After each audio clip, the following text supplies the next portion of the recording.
نماز میں خنجر لگا، نماز فجر کی نماز پڑھا تو اب ایک دم گرے، وہ چھپا ہوا تھا ابو لولو مجوسی، اس نے 7 وار کیے خنجر کے پیڑ، تو اب گرے تو پہلی صف والوں کو تو پتہ تھا پیچھے نہیں، تو عبد الرحمن بن عوف لپک کے آگے مصلی پہ کھڑے ہو کے نماز شروع کر دی، اور چند آدمی اس کو پکڑنے کے لیے بھاگے، پھر اس نے آگے جا کے اپنے آپ کو خنجر مار کے اس نے خودکشی کر لی، اٹھا کر مکان پر لے گئے، دودھ پلایا گیا تو وہ آنتوں سے باہر نکل گیا، کہنے لگے موت کا پیغام آ گیا ہے، تو اپنے بیٹے کو بلایا کہ بیٹا جا کر اماں جان عائشہ سے کہو کہ عمر امیر المومنین نہ کہنا، اب میں امیر المومنین نہیں ہوں، کہنا کہ عمر بن خطاب اپنے دونوں ساتھیوں کے ساتھ قبر کی جگہ چاہتا،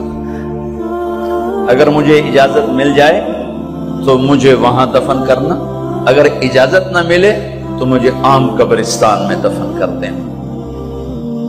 عبداللہ بن عمر تشریف لے گئے تو اماں عائشہ بیٹھی رو رہی تھی، کہ اماں جان میرا باپ عمر بن خطاب اجازت چاہتا ہے قبر کی اپنے دونوں ساتھیوں کے ساتھ، تو حضرت عائشہ رضی اللہ تعالیٰ عنہ رونے لگی، پہلے بھی رو رہی تھی، کہا عبداللہ یہ جگہ تو میں نے اپنے لیے رکھی ہوئی تھی کہ میں اپنے خامد اور باپ کے ساتھ میں بھی ایک کونے میں سو جاؤں گی، لیکن اگر عمر کی خواہش ہے تو اس جگہ کا عمر مجھ سے زیادہ حق تھا۔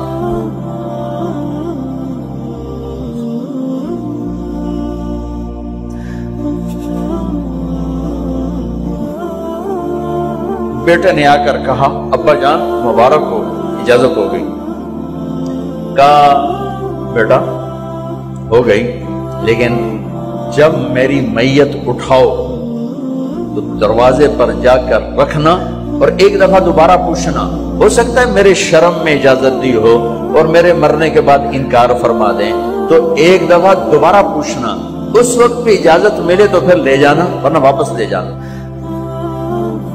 حضرت علی اور حضرت حسن تشریف لائے جس دن انتقال ہو رہا ہے، تو گھبراہٹ دیکھی تو حضرت علی نے فرمایا عمر موت سے ڈر گئے ہو؟ کہ نہیں موت سے نہیں ڈرا، موت کے بعد کیا ہوگا اس سے ڈر گیا۔ یہ کون کہہ رہا ہے؟ میرے بعد کوئی نبی ہوتا تو عمر ہوتا، یہ وہ کہہ رہا ہے۔ یہ کون کہہ رہا ہے؟ آپ نے کہا آج رات میں جنت میں گیا تھا، میں نے ایک بڑا خوبصورت محل دیکھا، سونے چاندی زمرد یاقوت موتیوں کا، میں نے کہا یہ کس کا ہے؟ تو مجھے کہا گیا کہ آپ کے غلام عمر بن خطاب کا ہے۔ کون کہہ رہے ہیں موت کے بعد جو ہوگا اس سے ڈر رہا ہوں؟ کہ آپ مسجد میں انٹر ہوئے، مسجد میں ایسے لوگ تھے، ادھر ابو بکر تھے اور ادھر عمر تھے، آپ نے یوں ہاتھ پکڑ لیے، دونوں کے ایسے ہاتھ پکڑ لیے، ادھر ابو بکر ادھر عمر، کہ مجھے دیکھ رہے ہو؟ کہ جی، کہ قیامت کے دن میں ایسے اٹھوں گا کہ میرے ادھر ابو بکر ہوگا اور ادھر میرے عمر ہوگا۔ یہ عمر کہہ رہے ہیں موت سے نہیں ڈرا ہوں، موت کے بعد کیا ہوگا اس پہ ڈر رہا ہوں۔ تو حضرت علی نے فرمایا کیوں ڈرتے ہو؟ میں گواہی دیتا ہوں، میں نے کئی دفعہ اللہ کے محبوب سے سنا کہ جنت کے بڑی عمر کے، ایک تو نا جنت کے نوجوانوں کے سردار، وہ تو حسن حسین ہیں، میں نے کتنی دفعہ سنا اللہ کے نبی سے کہ جنت میں بڑی عمر کے لوگوں کے سردار ہیں ابو بکر اور عمر۔ تو آپ نے کہا قیامت کے دن گواہی دو گے؟ آپ نے کہا، حضرت علی نے کہا میں بھی گواہی دوں گا، میرا بیٹا حسن بھی گواہی دے گا۔ وہ حضرات تشریف لے گئے تو موت کی آہٹ کو محسوس کیا تو بیٹے کی گود میں سر تھا عبداللہ بن عمر کا، بیٹا یہ زمین پہ لٹا تھا۔ انہوں نے یہاں سے ہٹا کر یہاں سر رکھ دیا۔ وَيْحَكَ، سنا نہیں کیا کہہ رہا ہوں؟ زمین پہ ڈال دے. ان کا جی نہیں چاہ رہا تھا. کیا کہہ رہا ہوں؟ زمین پہ ڈالو. انہیں آگے کر دے, وہ پیچھے ہو, اپنا چہرہ مٹی میں یوں رکھ اور مٹی میں منہ ملنے لگے ایسے, اور کہہ رہا ہے وَيْلٌ لَكَ يَا عُمَرَ إِن لَّمْ يَغْفِرْ لَكَ عُمَرَ إِن لَّمْ يَغْفِرْ لَكَ رَبُّكَ. اے عمر, اگر تیرے رب نے آج تجھے معاف نہ کی تو ہلاک ہو. وَيْلٌ لَكَ وَلِأُمِّكَ وَيْلٌ لَكَ وَلِأُمِّكَ يَا عُمَرَ إِن لَّمْ يَغْفِرْ لَكَ رَبُّكَ. عمر, اگر آج تجھے اللہ نے معاف نہ کی تو ہلاک ہو. اتنے بڑے مقام والے 1,24,000 میں ایک آدمی ہے مراد, جسے مانگا گیا ایک آدمی. یا اللہ عمر دے دے میرے اسلام کی بلندی کے لیے.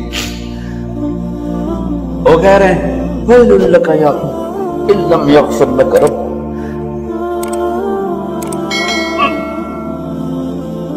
اے عمر, تو برباد ہو گیا اگر تیرے رب نے تجھے معاف نہ کی.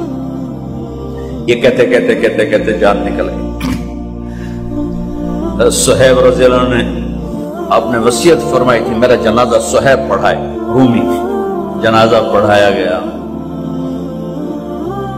کندھوں پہ اٹھایا گیا, اور آ کر اماں جان عائشہ رضی اللہ عنہ کے دروازے پر عبداللہ بن عمر, باقی تو کوئی پتہ نہیں تھا کسی کو, گوے ٹھہر جاؤ, جنازہ یہاں رکھ دو. پھر آگے بڑھے, دستک دی, اماں جان میرا باپ عمر بن خطاب دروازے پہ پہنچ چکا ہے, اندر آنے کی اجازت ہے. تو اماں جان عائشہ نے فرمایا مرحبا بعمر. ہم عمر کو خوش آمدید کہتے اور باہر تشریف لے گئی. وہیں حجرہ مبارک میں قبر کھودی گئی.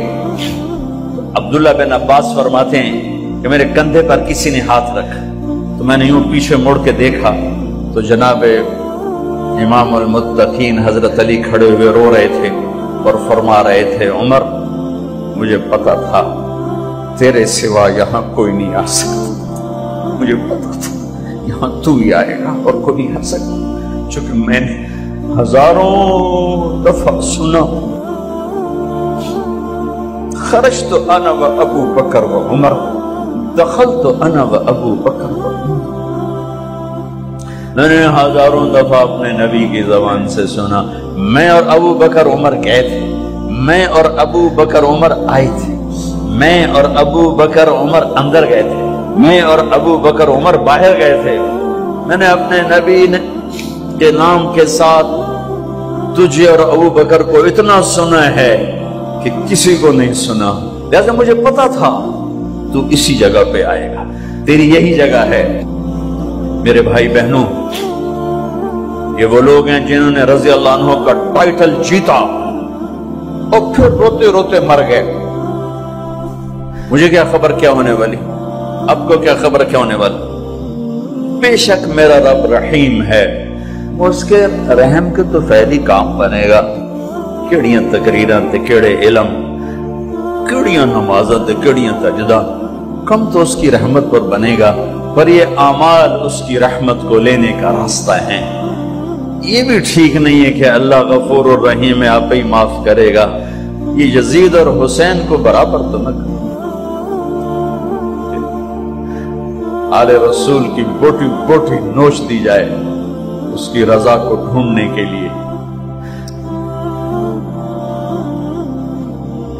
وہ نہیں کہہ سکتے تھے اللہ بڑا غفور الرحیم. اس لیے بھائی بہنوں, معاملہ بے شک اللہ کی ذات سے ہے, بڑا کریم ہے, آنسو دیکھنا چاہتا ہے, ندامت دیکھنا چاہتا ہے. کون ہے جس سے گناہ نہیں ہوتا؟ کون؟ میں اسے انسان ماننے کے لیے تیار نہیں. یا تو وہ کوئی فرشتہ ہے یا نبی ہے. نہ نبی آ سکتا ہے نہ ہم فرشتے ہیں, وہ انسان ہی نہیں جس سے خطا. لہذا میں اپنے رب کی قدرت پہ قربان جاؤں, رحمت پہ قربان جاؤں کہ اس نے توبہ کے لیے نہ عمر کی قید نہ عدد کی قید. ابھی تو 60 سال کا ہو گیا ہے، 70 سال کا ہو گیا، اب تیری کوئی توبہ نہیں. آخری سانس میں آ جا، قبول ہے. ابھی تیری 100 دفعہ ٹوٹ چکی ہے توبہ، اب 101 دفعہ قبول نہیں، 1 کروڑ دفعہ توڑ کے آ جا، قبول ہے.